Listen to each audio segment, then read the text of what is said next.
recognize. So from Broadstone, Capital Group, Flex Shares ETFs, Hartford Funds, Kirkland and Ellis, Parametric, State Street Global Advisors, Stock Shield, T. Rowe Price, and Vanguard.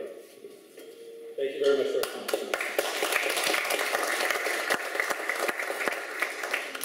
I'm going to ask two more sponsors to come up and give us a very brief introduction of some of the things that their firm can do. Before we do that, a little bit of housekeeping. A reminder for our June event is going to be at Kirkland and Ellis, which is a law firm whose offices are downtown. It is a host sponsor, so they will be hosting it in their offices, in their boardroom. I do remind you that that building does not have complimentary parking. It's $45 to park there, so we're going to keep checking the website. We're going to try to find some local parking spots nearby. But check the website a couple days before the event if you'd like to have better parking prices. And with that, I'd like to turn it over to Alan Carr of Broadstone, who's going to give us a brief overview of his firm. And please feel free to talk to him either after today's event or each of the next 4 events of the series. Alrighty. Can you hear me without this, by the way? Yep. Yeah.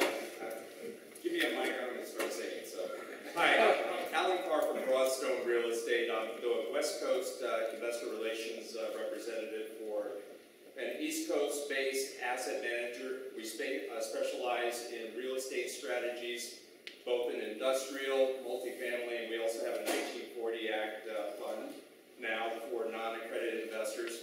All of our strategies are focused on generating income. So if you're looking for something that's going to help diversify your portfolio, take away a little bit of some public market volatility risk, and also, again, generate income, our industrial strategy pays monthly. 6.25 is the distribution rate right now, partially sheltered.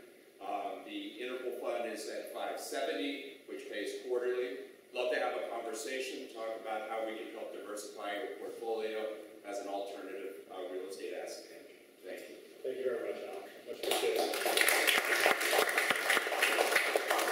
We've also got John Leon from Vanguard, who will give us a brief overview of what he can do for those wealth managers in the room. Thank you. Delighted to be here. I've had the pleasure of being part of the CFA community now for almost 25 years. And the first thing I'd like to do is acknowledge Tom, who I don't see in the room. Is Tom here? And Yves Mark, really for leading an initiative that I think has modernized the CFA community since when I first started. How many of you have been part of the CFA LA community for over 15 years? Okay, for those of you that recall that there were a lot of meetings in downtown Los Angeles where big asset managers, where firms like mine would have brought their analysts and PMs to discuss the very weighty topics of economic and market outlooks and how to analyze companies. And as I think about the evolution that you help lead, you're basically taking this business and adding value in a way that you can, to the extent that your intermediaries and advisors help individuals and different entities achieve their outcomes. And so for that, I want to acknowledge you with the work that you're doing, and today being an expression of that, bringing some innovation that helps you actually connect to the people that are investing in these concepts. With that, it's a very timely moment that you've given me here in my 60 seconds, because Vanguard, which I'm sure most of you know the name, actually did an innovative connection regarding blockchain technology with one of our index providers in December of 2017. So we're actually big fans of the subject. We actually use it with one of our benchmark providers, Chris, to receive data in a more seamless, efficient, and protected way to basically ensure that the data doesn't leak and have it pre-run by different people that would look to arbitrage that. So I'm looking very forward to our commentary later. Ultimately, what I really want to do on behalf of Vanguard is thank you. You guys have been tremendous supporters of our firm and the growth that we've had over the last 40 years. We're approaching $6 trillion in assets. Advisors and intermediaries provide about 50 to 60% of our annual cash flow. So on behalf of my 20,000 colleagues around the globe, let me just say thank you. We appreciate the support. I'll be around later if you have any questions or if there's any ways that I can serve you. Please don't hesitate to reach out. And with that, I look forward to the session. Thank you.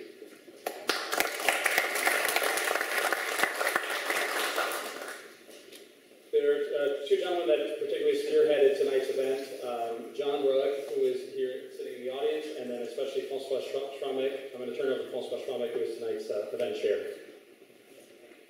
Thank you, Mark, and welcome everyone. Good afternoon. We're thrilled and excited to have you here. I'll take my 60 seconds to quickly walk through the event for tonight. As the speakers have mentioned and Mark had alluded to a little bit, we try to make this more exciting and more exciting and give you more relevant, proper content. Tonight's theme is blockchain, not just Bitcoin, not just cryptocurrencies, but broader blockchain as a new technology and technology wave. And particularly what we want to focus on is how blockchain is perceived and put a spotlight on both sides of the argument. So the bull and the bear case. The case for, is this going to take over the world, and will blockchain really change everything that we do, particularly for us in wealth management? And will it be a new way of just doing business, or is it going to be merely a complement to existing technology and is overhyped? So for that, in order to make that interactive, we have organized tonight's event as a debate. We'll have a live debate here on stage where both panelists will put a light and reveal and speak about the pros and cons on all of the topics we will discuss, and we'll have it moderated by our lovely Michelle. So, Michelle, if you want to come over here, introduce yourself, give your background, and then introduce the panelists. Great. Thank you, Francois. Thank you for letting me be a part of this. So, my name is Michelle Tane. I'll start with a bit of my background. I'll give you a bit of background on what I'm working on right now, and then I will introduce our esteemed panelists.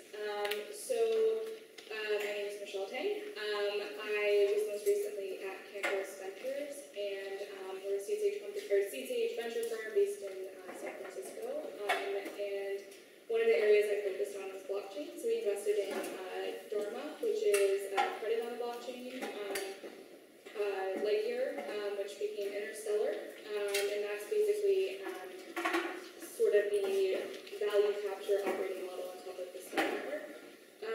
And then I also recently invested in other technology called Tidy. And Theseus is a company I recently worked with the founder. I'll give you a bit of background on the founder, Stephen McClure, who's this whole concept, this new brainchild.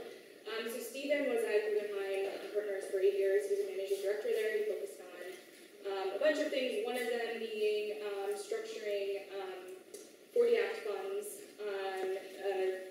One of the products he helped build was MISE ARCA GSY, which was sold to Invesco. So basically that's fixed income in an ETF structure. And so he got into crypto many years ago. He worked at Electronic Arts for a while. And so he realized that there were huge problems with a lot of the stable coins out there, especially Tether, for various reasons. One of them being counterparty risk.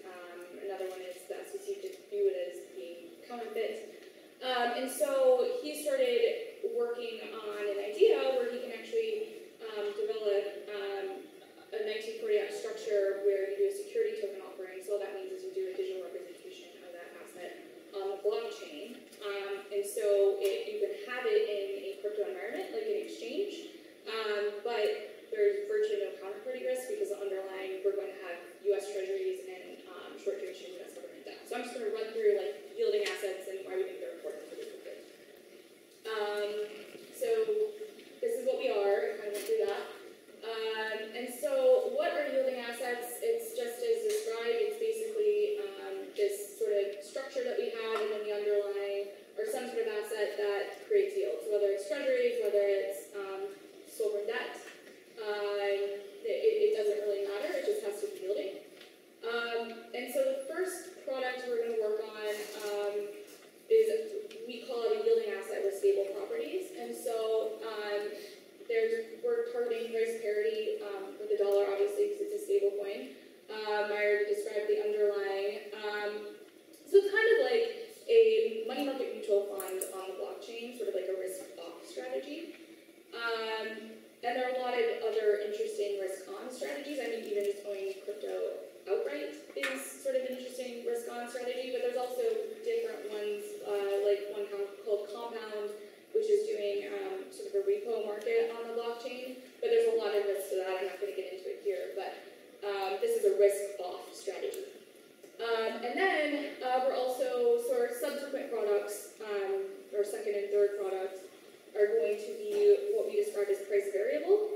framework for how it's structured. So 40 Act fund with 1933 Act securities as the underlying.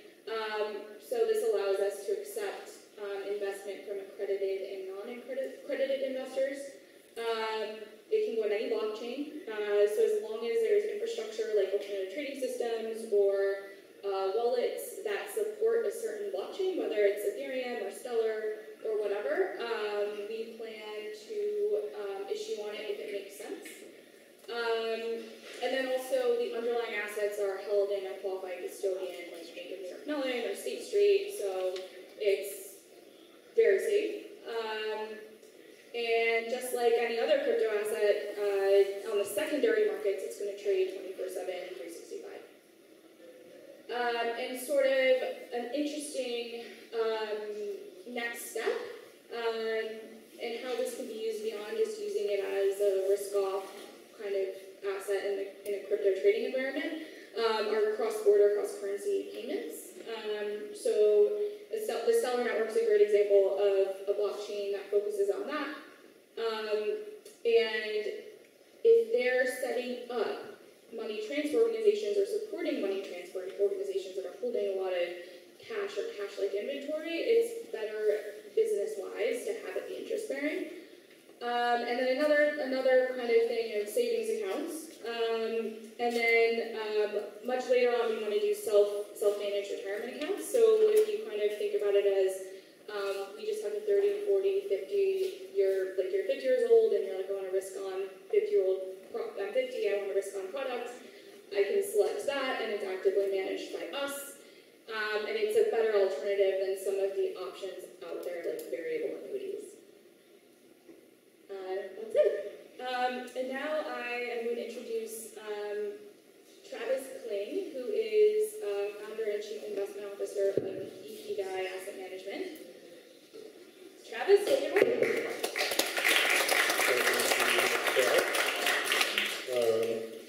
Do I have slides? No? Yes? Amazing. So just so I can, oh nice, he's changing it over. Just so I can get a sense of the room, raise your hand if you currently own or have owned cryptocurrencies personally. That's really good. Wow, that's great. Raise your hand if you can articulate the difference between Bitcoin and Ethereum.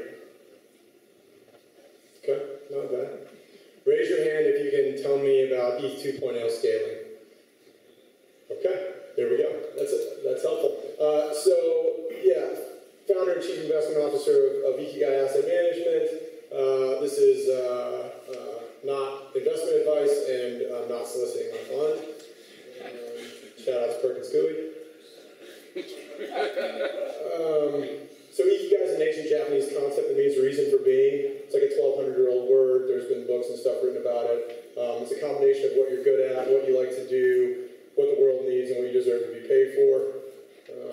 They say that one of the reasons why people in Japanese culture live some of the longest in the world is because they've introduced this concept of Ikigai into their culture, and if you can kind of find purpose, it's a reason to get out of bed in the morning.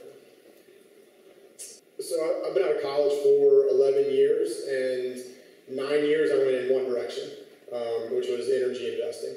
And grew up in Texas, so oil and gas, that kind of makes sense. Did a couple years of oil and gas M&A out of college. Moved to Chicago and went to work for Magnetar Capital, doing long-short energy equities and non-controlled private equity and debt in the energy space. I was there from 2011 to the middle of 15, so kind of the go-go years in oil and gas. When I joined Magnetar, the energy business was managing $250 million. When I left, we were managing $4.5 billion, so I had pretty massive AUM growth over that period of time. And then I left in the middle of 15 and went to Point72, Steve Cohen's hedge fund in New York. I was running a $200 million long-short energy materials book there. A little bit of commodity, a little bit of options. So I'm not a tech guy. I'm not a tech investor, and I'm not like a tech person. I don't have an Apple Watch. I think Alexa's big brother. I've always been like that. So the first time I heard about Bitcoin was when Silk Road got shut down, just from a fascination perspective. Like, look at these crazy drug dealers that made this magic internet money to go buy drugs on the internet. That's just crazy. And that was late 13, early 14, a few months after Mt. Gox got shut down, the major Bitcoin exchange at the time. And that was sort of confirmation to me that this wasn't really an investable asset class, because I didn't have any way to try to mitigate or price in the risk that I was going to wake up one morning and somebody was going to steal all my stuff. So I figured it wasn't worth paying attention to, so I stopped paying attention to it. Fast forward to the back part of 16, price started going back up again and pops back up on my radar. And I remember getting into the subreddits and the Bitcoin talk forums, and I remember being amazed that this thing didn't die. And not only did it not die, it looked like it was stronger then than it had ever been before. And that was something that really caught my attention, because it struck me as something that was anti-fragile in the way that like Nassim Taleb talks about anti-fragility. And given what central banks globally have done with monetary policy since the global financial crisis, markets are pretty broken right now in terms of their ability for asset price discovery. And so it has created very fragile assets, and this struck me as sort of the antithesis of that, and that really caught my attention. And then early 17, Ethereum and all the ICOs started going crazy. I started diving more into it, and then summer of 2017, I took a swan dive down what we all proverbially refer to as the crypto rabbit hole, and started spending all my time reading about crypto, go to the gym, listen to crypto podcasts, go home, sit on the couch in the dark, read about crypto to the wee hours in the morning, wake up, do it all over again. July, August, September 17 timeframe, I spent about 500 hours doing that and convinced myself that this technology was going to be the most significant development since the internet the first time around, and as such, this asset class was probably going to be the most compelling return opportunity of a generation. So I left Point72 in December 17 to pursue crypto investing full time. I was not dead set on starting my own fund when I left Point72. I had been reading and research that there had been 175 crypto funds started in the prior 18 months, so I thought I must be a little late to the party.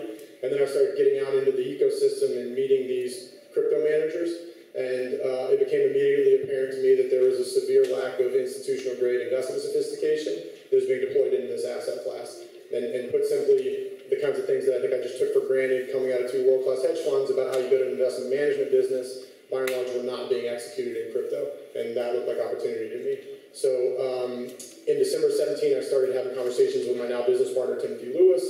Tim is, we've been friends for like 7 years, back when we were both living together in Chicago, and he is very much the yin to my yang. So he's a network system engineer by background. He's a cybersecurity expert, lifelong in it for the love of the technology kind of guy, been in and around this space since really the very beginning. And I moved to Los Angeles March of last year and got to work on building Ikigai Asset Management. Spent basically all of 2018 building a fund. I tell people investing is a lot of fun. Building a hedge fund is not a lot of fun.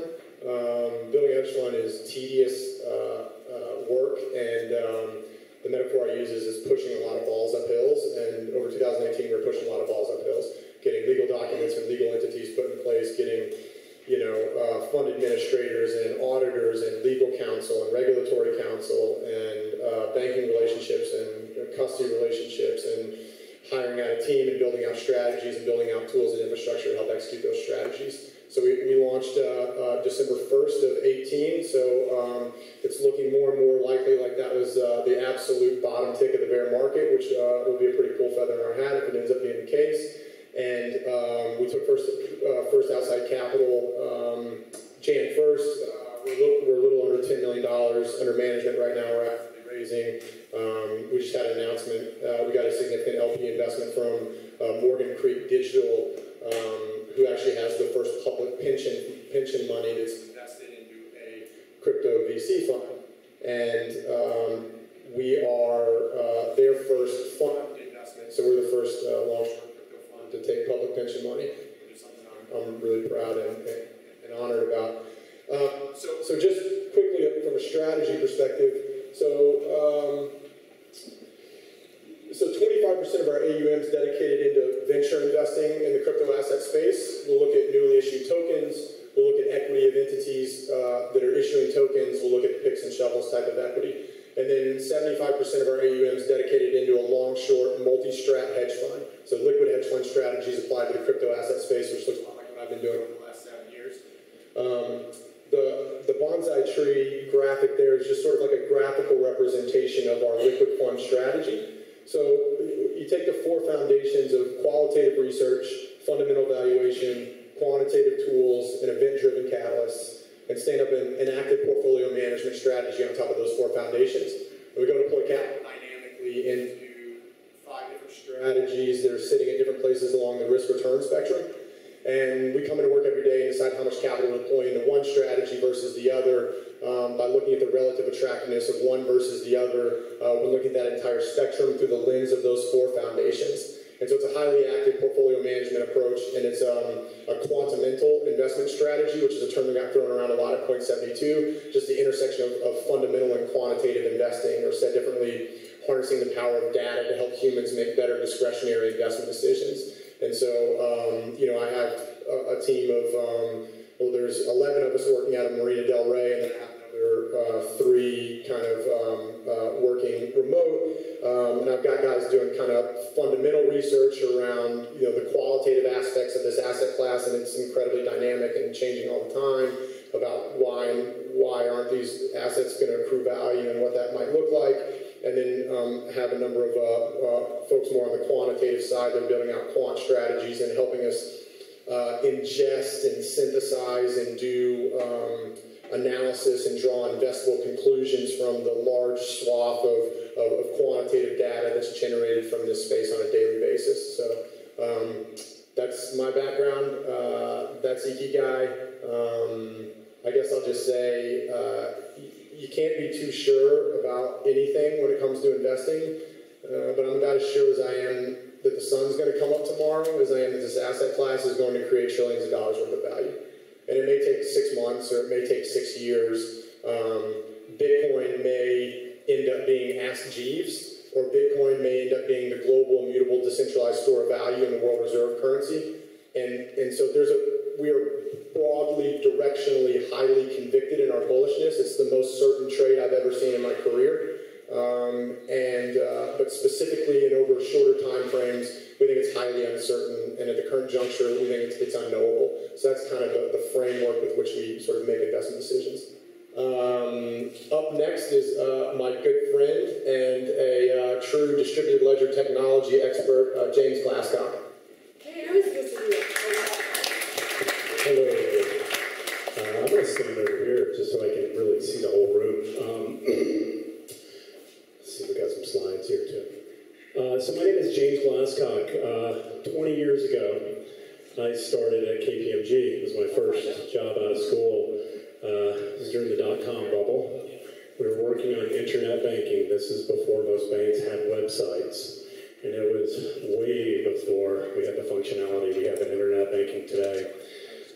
From KPMG, I went to a local VC firm called Zone Ventures here in LA, then to Turner Broadcasting in Atlanta. In 2004, we're working on internet television.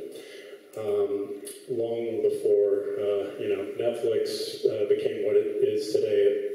I'll show you an example of what video looked like on the internet back then. I think most of you will remember it. From Turner, went to Playboy TV to run their VOD business, and then to a company called Machinima, which we sold to Warner Brothers at the end of 2016. Oh, yes, amazing. Helped build the Warner Brothers Digital Networks Group in 2017, and then, kind of really got the edge. I had bought my first Bitcoin at the top of the market in 2013. It was about $1,000 a Bitcoin. About 6 months later, unfortunately, it was worth about $200 a Bitcoin. So right out of the gate, I had this incredible track record or failure, or however you want to look at it. But I never bought it to really invest to begin with. I bought it to learn it because it's a complicated technology. I'm going to give you a few analogs around this today. But I kept buying, kept learning, and in 2017 launched a crypto advisory firm called DNA Fund here based in LA. We launched a bunch of the bigger ICOs of 2017. But in 2018, my interest kind of focused around this area of the future of work and blockchain. I'm going to talk a lot about coordination in my few remaining minutes. But LFOS Ventures, we're really focused on building companies. We make small investments and we build companies. We work with entrepreneurs, focus on this intersection of future of work and blockchain. And the thesis really revolves around this idea that firms will be transformed or displaced by these more efficient gig economies. Things we've already seen without blockchain, Uber transforming the taxi rideshare business, you're going to see even more of that going forward. So I thought it'd be fun to do a couple of analogs. Explaining blockchain in 2019 is like explaining the internet in 95 or mechanical clocks in the 1300s. So I have a quick question for you all. How many of you take half-hour meetings with your clients or people you work with? How many of you do half-hour meetings? It's not a trick question. Cool. A lot of people. How many of you do 15-minute meetings? Any of you do super efficient? Yeah. So let's talk about mechanical clocks, because in the 1300s, when they invented them, no one was sitting around saying, gosh, I'd like to have half-hour meetings, 15-minute meetings. I'd like to really be able to coordinate better. Mechanical clocks are about 700 years old. Their accuracy at the time was not better than alternatives. The alternatives were like sand glass and water clocks, sometimes a couple of folks up in a tower ringing a bell a few times a day. And they solved a trust problem. Trust is going to come up a lot tonight. The trust problem, well, for mechanical clocks, they were more provably fair for workers, the employers, customers, and the sellers. And they allowed scheduling by the hour at that time. Now we got the 15-minute meetings. Instead of just dawn, noon, and dusk. So I think clocks are fun to talk about because we take it for granted. But distributed ledger and blockchains are of that magnitude transformation. So the value of mechanical clocks was this increase in coordination and scalability. Coordinate with people across long distances. It opened up all kinds of new categories of economic organization. Railroads, the Industrial Revolution, gatherings, new modes of employment, lifted people out of serfdom and slavery. And I'll be talking a lot about employment and the future of work in the rest of this panel. So I love the clock analogy. I hope you use it with your friends. I'm going to shift gears real quick and talk about the internet in 1995. But instead of me talking, I'm going to show you a quick video. Well, you know, I think about this, and what's this internet thing? Do you know anything about that? Sure. So what the hell is that exactly? It's become a place where people are publishing information. Everybody can have their own homepage. Companies are there. The latest information. It's wild what's going on. You can send electronic mail to people. It is the big new thing. Yeah, but you know, it's easy to criticize something you don't fully understand, which is my position here. But I can remember a couple of months ago, there was like a big breakthrough announcement that on the internet or on some computer deal, they were going to broadcast a baseball game. You could listen to a baseball game on your computer. And I just thought to myself, does radio ring a bell?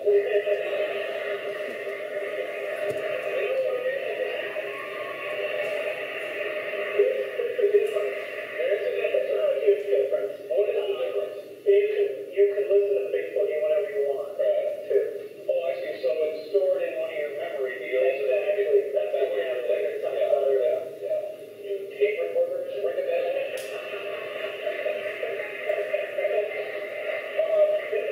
Yeah, I just don't know. What can you, just knowing me the little you know me now, what am I missing here? What do I need? What am I missing here? What do I need? So, by the way, the quality of that video, that's about what the internet video looked like in the 1990s. This is long before folks thought something like YouTube or Netflix would come along and turn the cable industry upside down. Just for, you said it was 1995, that video? The video was in 95, yeah. So just for frame of reference, that's 23 years after the first email was sent. That's where we were 23 years after the first email was sent. So just, Yeah. I think in 1999 they said that Amazon was a fraud too, so, you know, these things we don't understand at the time. But wrapping up real quick, two ways I like to think about blockchain. One is as currencies and the other is as coordination. I'm really kind of the coordination guy. But quickly on the currencies, you know, this is applications like reducing interbanking settlement times. Let's go replace the US dollar, or let's say Venezuela. On the coordination side, this is about reducing overhead and opacity in organizations. It's about accountability and transparency or creating an entirely new organization paradigm. These two are not mutually exclusive. Real quick, my favorite simple definition of blockchain.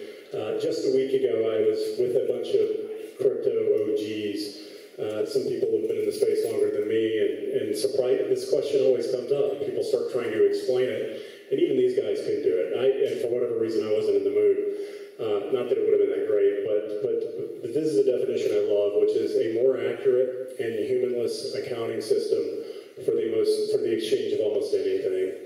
And what I'm not answering here is the question of how, because it's where it gets complicated. But if you just, a week ago I was looking at the 10K for Etsy, the Etsy marketplace, which some of you probably know. It's a $600 million a year company, publicly traded. They pay their auditors about $600,000 or $700,000 a year. I think the auditor is Deloitte or KPMG. That is an industry that's going to get significantly disrupted. That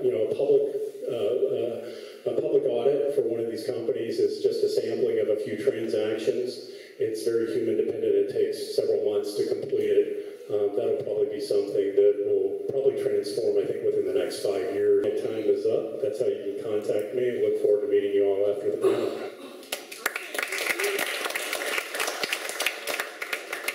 All right, so let's get started. So our first topic is blockchain, not Bitcoin. So if you've been to any sort of digital asset conferences or kind of listening to the news or reading the media, there's sort of this cliche phrase, blockchain, not Bitcoin, and I think we're going to dissect this. So Travis, why would you argue Bitcoin, not blockchain? A blockchain cannot fix a spill of some drinks. A great example was the gentleman that was talking about keeping Vanguard information safe. So many uses of so blockchain is a type of distributed ledger technology. There are many types of distributed ledger technologies. Blockchain is far and away the most popular one. There remains to be seen whether or not that one is going to carry the day. So we just use sort of DLT as the catch-all term for other types of distributed ledger technologies. A private permissioned blockchain, which would be an example of keeping Vanguard's information safe, that is what that is just an evolution of Wall Street's back office. It is it's like a Google sheet on steroids, and it keeps things safer, and it's certainly harder to hack, and it's sort of a next generation database, and that's great. And the manner in which it gets implemented, it's going to save tens and tens of bits of overhead costs for Wall Street. And Bitcoin runs on a public permissionless blockchain, which means anybody in the world can sign up for it, log on to it, however you want to say it, and the whole world can try as hard as they can to do bad things to it, and do bad things to the participants on it. And that's what they mean when you say trustless, because I could be trying to screw over James, and James could be trying to screw over Michelle, all within the context of the Bitcoin ecosystem, but through the combination of computer science and cryptography and game theory, the Bitcoin blockchain works without anybody having to trust anybody else. And that's the real revolutionary aspect of this. So it's sort of the difference between the evolution of Wall Street's back office versus the revolutionary nature of something like a new form of money or a lot of the other manners in which we're going to re-architect the foundational layer of the internet. And so, James, why would you argue that it's blockchain, not Bitcoin? I don't argue blockchain, not Bitcoin. It's really both. It's kind of a futile discussion. As Travis mentioned, the Bitcoin blockchain's been around for 10 years. There are billions of dollars at stake. It's never been hacked. It might be here to stay for a long time, or there might be something better that comes along. Something else else he said that's really interesting is these tens of bips of savings in the back office for introducing these new technologies. That is the, I'd probably call that kind of the Barbie prize. These things, you can start to find some efficiencies, some sort of basic compliance tools that might make someone's job a little easier, might make reporting easier, but the real, it's really a Trojan horse into something much bigger. It's kind of like if we think about email in the 1990s and someone came along and said, well, you can send it, it's there in a minute, it's free, you can send messages, or just like the guys with the mechanical clocks in the 1300s. What you couldn't fathom at that time is that, hey, it might actually be interesting to plan a worldwide shipping route or railroad system thanks to the fact that we're all using this new mechanism called mechanical clocks. And so the same way that email has also transformed how enterprises work together, I think these technologies, they'll find their way in, particularly with established companies, the Fortune 500s, they'll find their way in probably with they'll either, I think probably one of two ways. Either you've got an R&D group who really wants to experiment and a management team and board that supports it, or probably a CTO or someone who has found a cost savings opportunity that's kind of a no-brainer. But the really big opportunity with it is something much bigger. Once you have this information more on a real-time basis and you're changing the way people interact in the enterprise, it'll transform the company. So why do you guys think, a lot of enterprises choose the phrase blockchain on Bitcoin? Do you think it's because they're afraid that their core businesses will be cannibalized, or do you think it's just a misunderstanding, or what's your kind of theory behind that? Because Bitcoin is what drug dealers use to buy drugs on the internet, and that's not doesn't jive very well with your corporate culture, right?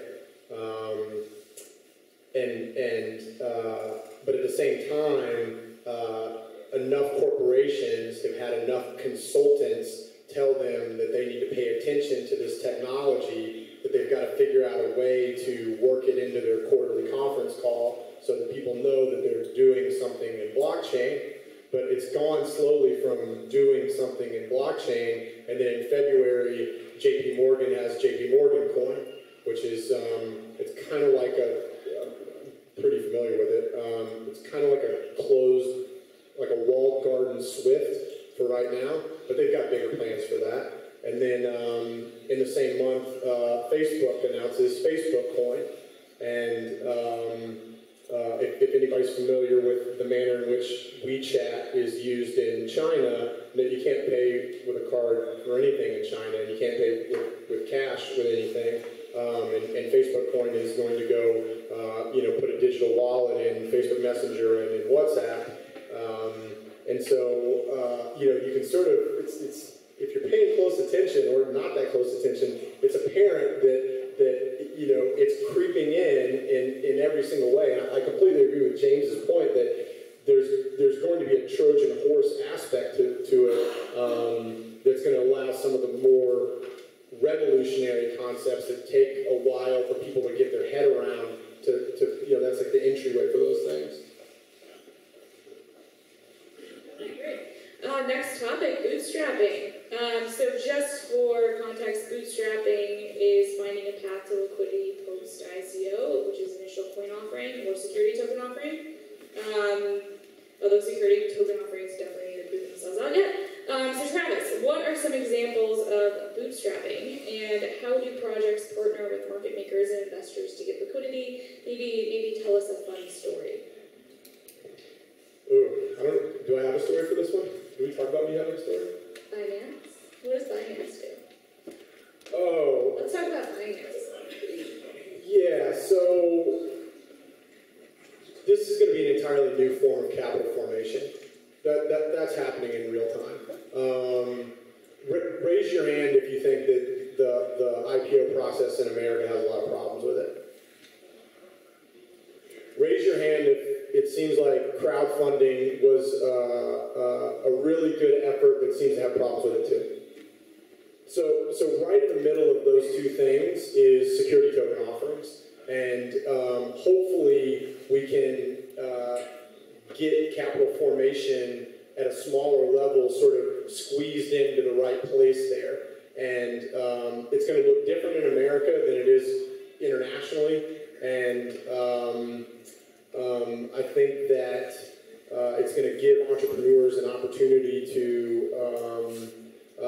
tap into capital that would otherwise be unavailable to them. And there's going to be, and again, that's going to be sort of the Trojan horse that then is going to start to unlock all kinds of completely revolutionary aspects of how capital formation is going to happen, like decentralized autonomous organization, a DAO. Anybody ever heard of a DAO before? Right, where you have basically the constituents of the DAO vote on how this organization, makes decisions and things like that. I don't know if that sounds like a far-off concept. It kind of does. In 2 decades, it'll be ubiquitous in the same manner that email is ubiquitous. So, a lot of things to come there. Shall I just pile on? Yes. Sure. I think, if you've looked at kind of what's happened in the last 3 years, 2017 and 18 were kind of this hyped-up mania around this idea of an ICO, an initial coin offering. Kind of someone came up with the fun acronym as an alternative to an IPO. This was, they were unregulated, well, depends on how you look at it. It was regulated, the SEC has rules, but a lot of folks involved in the token business either had trouble interpreting them or looked at them maybe in a different way than the SEC. That's coming back around now. We're starting to see some reconciliation around it. But what was happening in 2017 is folks were selling these tokens that didn't represent shares in a company necessarily. They in fact had no guarantees. Probably the biggest project in the space, Block One, raised about $4 billion doing it over the course of a year. And at the time, what people thought is this is going to transform venture capital. Unlike venture capital funds where the money's locked up for 7 years or 10 years, folks were putting money into these projects and seeing liquidity immediately. Turns out, though, they're like any type of gold rush industry. You get some frauds, you see some mistakes. 2018, the narrative became, well, let's do this in a compliant way. Let's be a security token. That was probably a little bit premature. The idea around it was, let's just take this tokenization mania to the next level and make them compliant. But what in fact was happening was kind of the folks that like to package up ICOs moved on to packaging up security tokens, but they were for projects that really weren't very valuable to begin with. So it was really, hey, this has got a new coat of paint on it, you should invest in it. That didn't really work. And so security tokens were, 2018 was supposed to be the year of the security token. I think they're saying 2019 is now. Security tokens will have their, they're going to have their moment. There's a great analog someone shared with me about, thinking about newspapers online after the 1990s. The New York Times, their first version of NewYorkTimes.com was a PDF version of the paper that you get. And that's obviously changed quite a bit. New York Times is pretty good paper or digital publication now, lots of interactive functionality. So we haven't really gotten there yet with compliant security tokenization, although there's been some news around a few projects, some real estate projects, some other debt projects. So that narrative of security tokens is something, I think we're waiting on to still see happen. And now there's an even newer animal in the room, which is initial exchange offerings. So the folks that have launched successful exchanges are now in a very strong position to be the future launch pad for these new tokens. So Binance, the exchange out of Hong Kong, has done this successfully. There's an exchange called Bittrex that's based up in the Northeast. They've just done one. They sold out $7 million in about less than a minute. So these are moving pretty quickly in terms of how they're innovating. By the way, those initial exchange offerings, to my knowledge, they're not selling to U.S. investors right now, so they're kind of really following the law right now.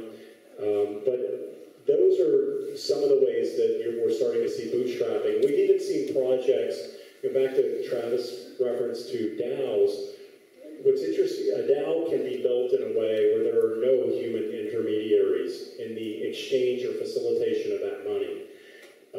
And we've seen $30, $60 million or $150 million flow into some of them. We're seeing a lot of experimentation around games right now using these things called smart contracts, which do a lot of this facilitation, and we're going to see more of that in the future. There's at least 6 or 7 companies that are focused on nothing but building decentralized autonomous organizations. And let me kind of bring this back down to earth and how this could manifest for companies that we're all seeing and dealing with right now. Uber, Lyft, and Airbnb, they're all trying to figure out right now how can they give back to the folks who helped build their network.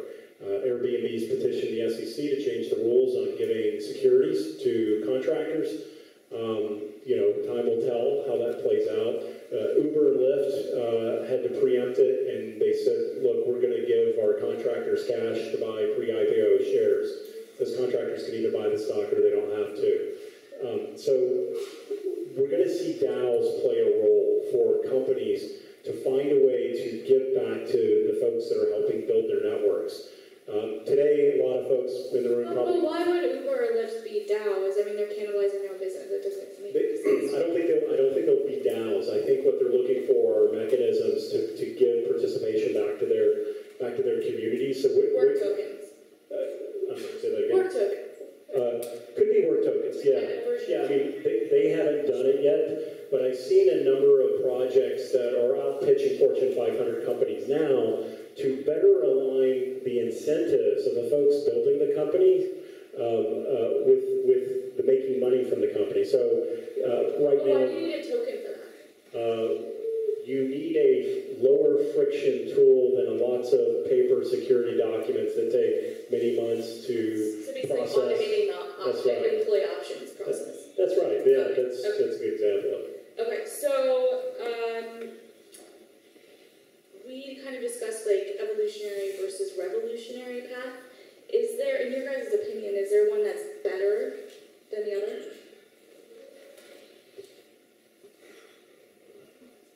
There's one that's a lot more interesting than the other one. Yeah, especially if you're doing short-term investing. I mean, look, it's not once a decade that we get a new form of money. It's not even once every 100 years that we get a new form of money. We've been using gold to store value for 5,000 years. Before gold, we were using seashells. We were using salt. We were using these really big, heavy rocks called rhinestones. Have you ever heard of those?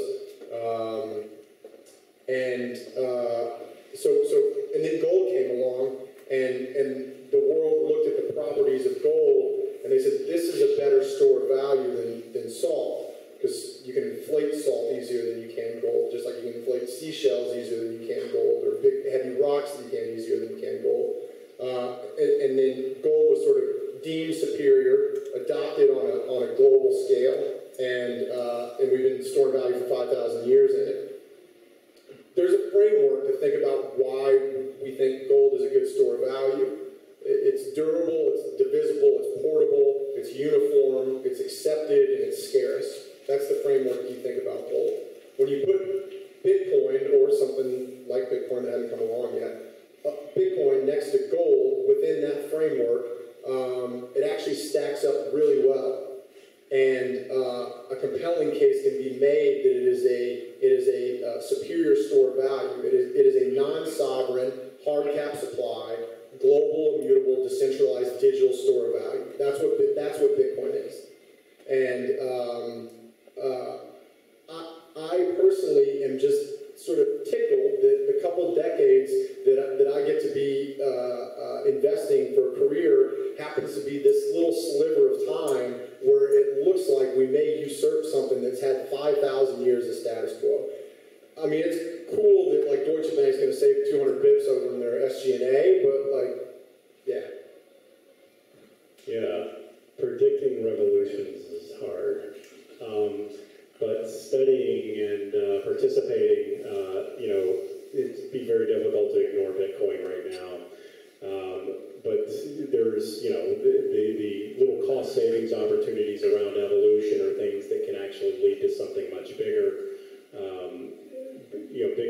I think it's the first decentralized cryptocurrency, but it's not the first digital currency. There were many before it. Google, not the first search engine. There were many before it. Hard to see, to see and plan a revolution, although there are people that specialize in that. I'm not one of them, kind of just the evolution guy. All right, cool. So let's talk about stablecoins a little bit. So just for framing, there's a bunch of different types of stablecoins. There's like over 60. But there are two main categories: asset-backed, so like Tether, USDC, what I'm doing, and algorithmic. So it's like MakerDAO, Basis, which closed, but Basis is known for raising lots of money and closing. But Travis, why are they important for the ecosystem, not just as a safe haven for traders, but also for projects? Yeah, so Bitcoin has gone through multiple identities, and in the fall of 2017, people thought that the bullish case for Bitcoin was so that folks in OECD countries could buy a cup of coffee with Bitcoin, which is sort of a silly thing because we live in the most advanced, we have the most advanced, well-functioning financial system on the planet here in the United States, and our methods of exchange that we use right now. I mean, you can make an argument that like a credit card's like a little archaic relative to like swiping something on your phone, but like we're about to go swiping something on your phone anyway, so it's like the same thing. Apple Pay, right? It all works really well. Then you look at the rest of the world. And so my point there is that Bitcoin's not going to be a method of exchange anytime soon. My argument is that it's too good at being a store of value to be a method of exchange for probably at least 10 years. It's the guy that paid 20,000 Bitcoin for a pizza. Has everybody heard that story before? Like at the very beginning of Bitcoin? I hate to be that guy, right? But there's 2 billion people on the planet that don't have access to a stable financial system. And of those 2 billion, 1 billion don't have an identity. They have no path to getting an identity. So everybody's heard the term bank the unbanked. Everybody heard that kind of catchphrase before, right? So how is it that you go do that? How do you go provide a banking system to somebody that has no identity and no path to an identity in terms of KYC, AML laws, like that kind of thing? And in my opinion, this is an enormous use case for crypto assets that can make the world a way better place for hundreds and hundreds of millions of people, and it can do it in less than a generation. And it looks something like a decentralized stablecoin, like MakerDAO. Raise your hand if you heard of MakerDAO. Got a couple MakerDAO people in here. MakerDAO is a decentralized stablecoin that's run by a DAO, run on top of Ethereum. There's a series of smart contracts, and the output of that is a token that doesn't quite stay equal to $1, but it's pretty close. And if you're in Venezuela right now, if your choice is between a Bolivar and a Bitcoin, you will take a Bitcoin. But what you really want is $1. You want $1. You want access to the stability and the assurance of the US dollar. That's not going to change. Bitcoin's not coming after that anytime soon. And so you can have these decentralized stable coins that are running on top of decentralized exchanges, or DEXs for short. And those DEXs don't have to have a KYC attached, know your customer attached to them, so you don't need an identity to sign up for them. And you can get them to run on, those decentralized exchanges can run on simplistic smartphones.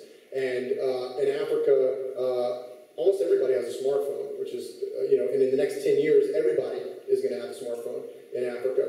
And so that strikes me as the way to go make hundreds of millions of people's lives better through the process of providing, a financial, currency system. Yeah, I totally agree that they're super useful as a monetary unit. But my core question here is functionality versus censorship, right? So the decentralized model like MakerDAO, you're really, fighting against a lot of the censorship issues, or a lot of if the governments run poorly, et cetera, that kind of solves that. But then these are kind of experiments, right? The model of MakerDAO, maybe one of you guys can get into it, but it's over-collateralization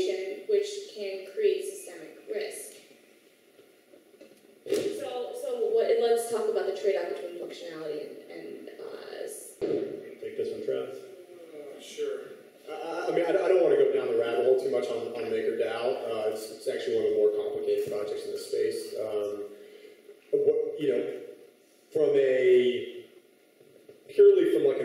What she means by over-collateralization is you put $100 worth of ETH and you lock it in a smart contract, and then you get $50 worth of this stable coin back.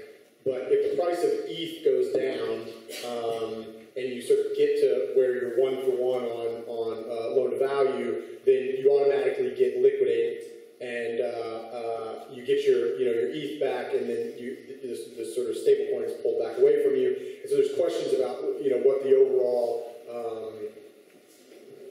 stability, for lack of a better word, of that system may be over the longer term with an extremely volatile asset. I guess I would just say that one, realized volatility of crypto assets is collapsing. It's been steady collapsing now for over 18 months. It's going to continue to do that. I can promise you that. It's fundamental in the nature of the technology and the asset class. It's fundamental to the build out of the ecosystem participants. So the volatility would be less and less. And right now, we have stablecoins that are built on top of Ethereum. Ethereum doesn't have a monetary premium attached to it. Ethereum is not going to be money. It doesn't have the same characteristics to be money in the same way that Bitcoin does. Bitcoin has a monetary premium to it, and in my opinion is going to remain so. And so there's going to be people that are going to be sort of totally happy with locking up some Bitcoin and then getting sort of a half loan to value on a stable coin that's based on that, because then that allows them to go spend more or less synthesized fiat while they get to store this thing that they think is the most valuable thing in the world and stores value better than anything else. So. Just drop a couple of ideas in. Why do we get paid monthly or every 2 weeks? Anybody know? Costs a lot of money to process it. Can't do it every day, can't do it every hour, can't do it every minute. But the truth is, we are going to a world where you'll be able to pay people by the minute. And there are some businesses out there that do that currently, but there's a high cost to it. The technology is not widespread for everyone to be paid that way. But suddenly when you have liquidity in how you can pay people as they perform the work, instead of waiting 2 weeks, there's lots of other opportunities that can open up. Things we can't, again, that's the revolutionary aspect of it. You can't fathom it, but adopting that for a company will probably save them a little bit of banking overhead from what their traditional banking workflow might be charging them. I think one other example on this is, aside from potentially paying in minutes, if you look at a gig economy workplace, something like an Upwork or a Gigster, the reason people work in those workplaces and trust that they're going to get paid is because Upwork has built that brand. For whatever, if I may be a software developer, my friends are software developers, they've been successfully getting paid by Upwork. So it's really reliant on that one intermediary that's connecting tens of thousands of workers and folks that are putting projects in that marketplace. Once you take the friction out, and what Upwork provides is the reliability that I'm going to get paid, just like Uber and Airbnb do, they provide that trust. Enter a world of trusted cryptocurrencies. You don't need that intermediary anymore. That starts to create a lot of new opportunities. Suddenly, everything can be a gig job.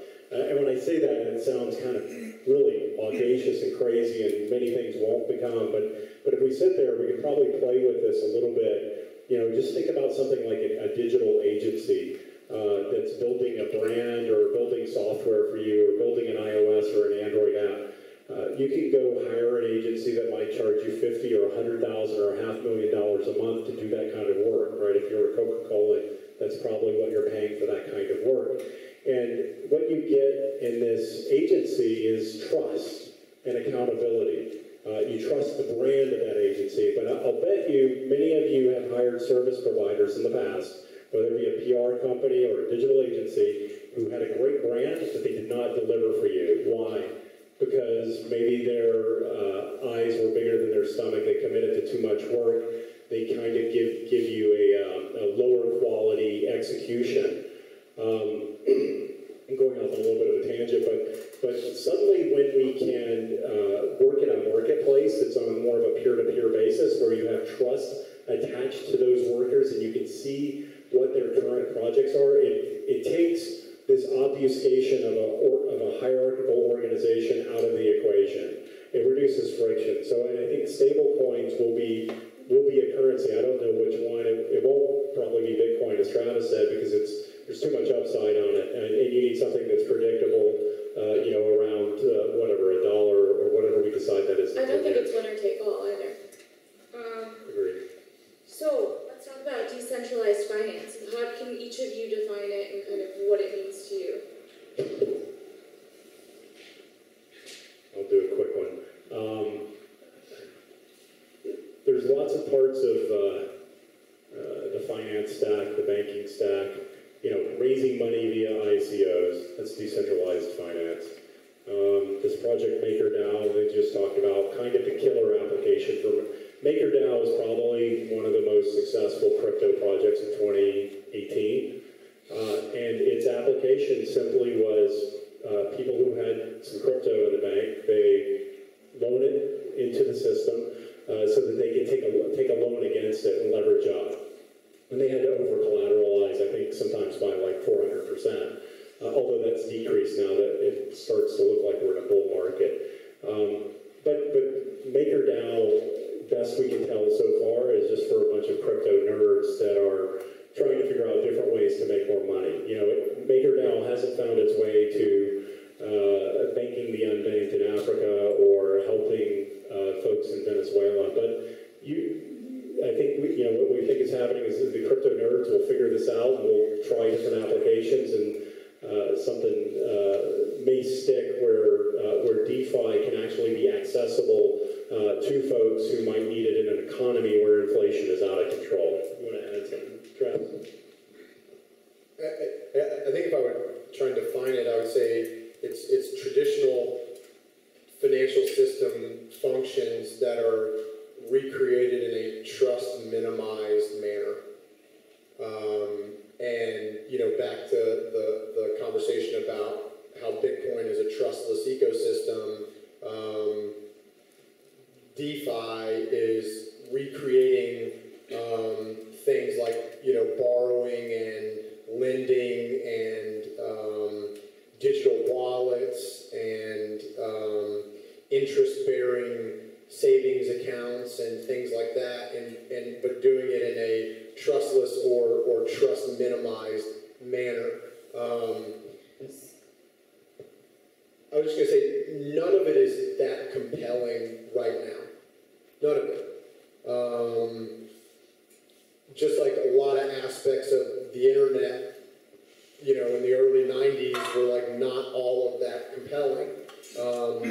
But the space is iterating tremendously quickly. I've never seen anything move at the pace and the manner in which distributed ledger technology and crypto as a thing moves. It's incredible to witness and to be part of. And so these things are getting iterated on very quickly, and within my mom's lifetime, she's going to use some DApp that was built in a trust minimized type of way, and everybody in this room is going to as well too. Yeah, and just to kind of provide a more tangible example, I'd love your guys' take on unbanked and underbanked, but Stellar is a project I know really well, and starting a couple of years ago, they were talking to central banks, especially in Southeast Asia, and they were talking to them about issuing like a fiat currency on the Stellar network, so a digital representation of fiat currency on the Stellar network. And why that's super interesting and important when you also pair that with distributed ledger technology is that Singapore, for example, where there's not, the banking infrastructure has a lot of bottlenecks, where you really have a lot of the central bank dollars, I think it's just going through one bank. I think it's Standard Chartered. And so basically you lot of these fintech startups or a lot of these innovators that are trying to use smartphone platforms to give access to the unbanked and underbanked and to provide them with capital, but they can't get the capital. So what distributed ledger technology allows for are more channels to do that without having to deal with one entity. So basically it's a way to go around the existing infrastructure. One thing I would just add too is that the regulatory structure around this, specifically in the United States, is really uncertain right now. And so the DeFi companies that are kind of making a run at trying to do these real interesting, breakthrough types of projects right now, like they're really having to wade through the waters of like, oh, now I'm a money transmitter, which means I have to get a money transmitter license, and that's a state-by-state license, or I deal with FinCEN, or do I do it with the CFTC, and then what am I doing with the IRS, and then is this a security? Am I issuing securities if I'm doing this like smart contract that gives people a stable coin? Like there's a lot of murkiness that is having to get waded through. As you can probably guess, I'm a relatively small government kind of guy, but I've actually been pretty impressed overall with how the U.S. regulators have been working through this. It could be a lot worse, I'll put it that way. They're very engaged. They are trying to make sure that there's not a bunch of bad actors running around doing bad things, but they are also trying to give this space the room to innovate and not step on people's toes. Obviously, when you step outside the United States, it gets a lot looser, a lot faster, and you can kind of do whatever you want to. But if you're a good actor, they're super helpful, and they really put in the effort to help you, for sure. And also something I'm noting, like, when we say decentralized finance, there's obviously like a spectrum, right? And by the way, Stellar was not successful in getting that done, so that's far out. So let's dig a bit more into DAOs. So what's the difference between open and closed source models in DAOs, and what are some examples? Most of the DAOs, decentralized autonomous organizations I've come across have been open models. They've been decentralized. And let me just kind of give you an example of how this could work. One of the things you can do with a DAO is it's a really efficient way to organize people around a problem. So we could create a DAO called the Let's Clean Up Santa Monica Beach for the next 12 weekends DAO. It could actually be coded within a day, probably not even a day, half day, and allows people who care about that mission, because a lot of what we'll see with DAOs are very mission-driven projects. People who care about that mission, DAOs create community around a topic, and they create a fundraising mechanism. They do a lot of different things, actually, but that's two things that they do. So what you can actually do is create that mechanism in a sort of, I think you could do this with GoFundMe, but they charge, whatever they charge, 5 or 10%, and they lock up the funds. You'll see decentralized autonomous organizations used for something as simple as cleaning up stuff on the beach, to creating competitions around solving X prizes, thinking about solving longevity, instead of, if all of us in the room said, gosh, we want to fund someone who's working on a longevity solution to help us all live longer, which one would we pick? Well, you can organize a DAO around that and create a competition for 5 or 10 projects, so that the money flows into the ones that hit their milestones along the way. So it just becomes a really efficient way to coordinate. When I say really efficient, it's more theoretical because it's early with DAOs, but that would be some of the applications of it. So in an open source model, how do you accrue or capture value?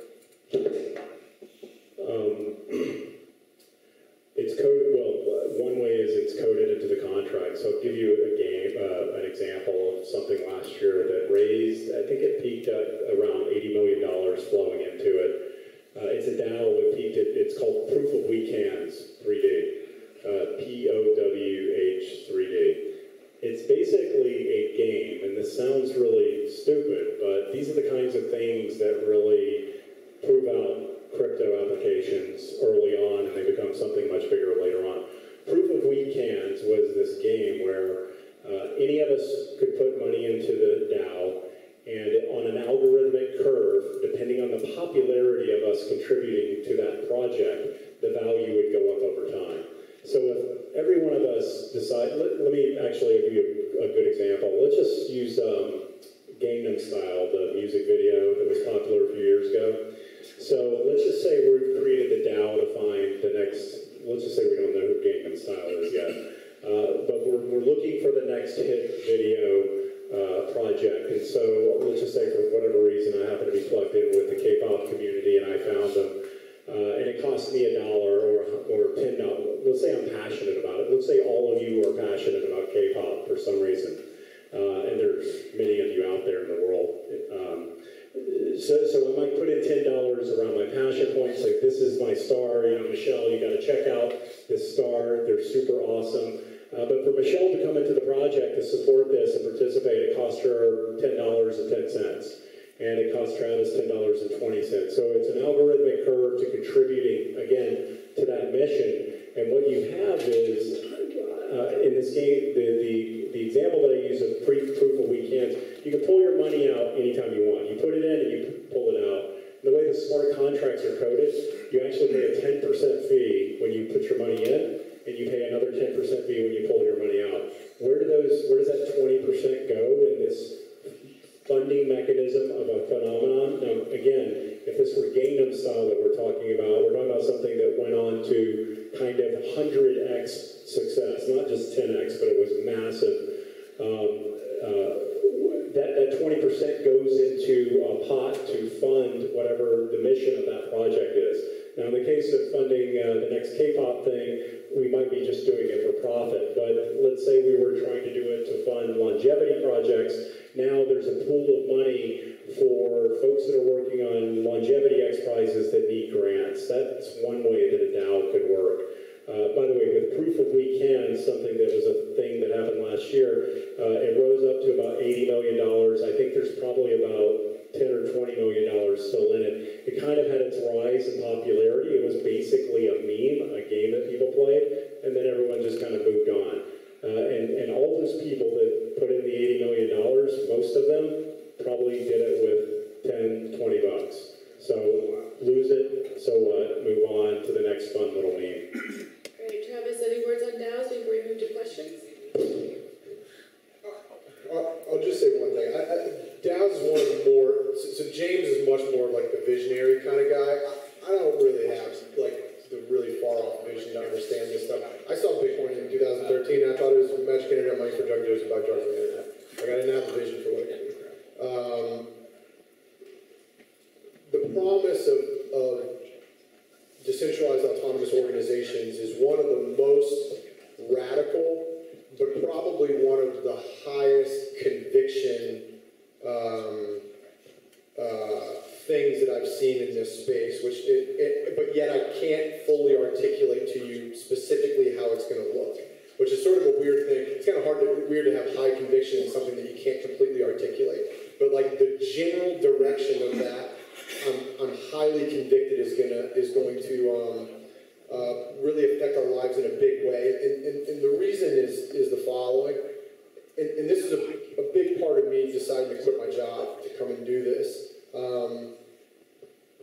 There's an undercurrent to things that are happening socially right now. We are at the beginning stages of a trust revolution. And that's a little bit of a woo-woo term to say, but I really do feel that way. And the concept of trust, the concept of truth, both of those things are undergoing radical attacks and transformations as we speak right now. Just like think about what has the president done to the concept of truth, like since he's become president? Like these things are shifting right now, and there's an undercurrent across things that are happening socially that are tied into this trust revolution, and Brexit and Donald Trump getting elected in the first place, and Russian Facebook election ads, and Cambridge Analytica, and NSA spying, and Samsung bribery, and Black Lives Matter, and the Me Too movement, and there's an undercurrent across all of those things. And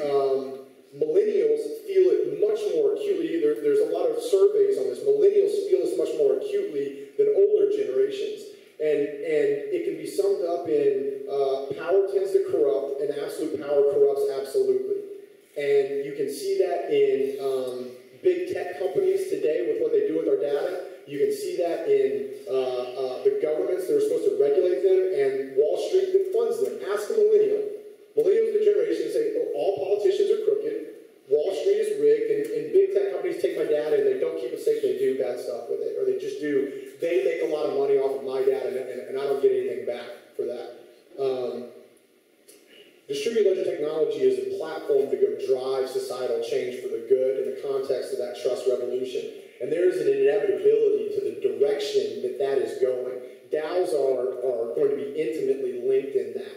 But if there's one thing that I want you to take away from all this, it is that that train has left the station and is going down a track. And the speed, we can talk about, the exact destination we can talk about, but like the world's not going to wake up tomorrow and say, oh, we can trust Wall Street now. Oh, we can trust politicians now. Oh, big tech companies now, they're trustworthy now. Like that's not going to happen. And this technology is going to deliver the solution.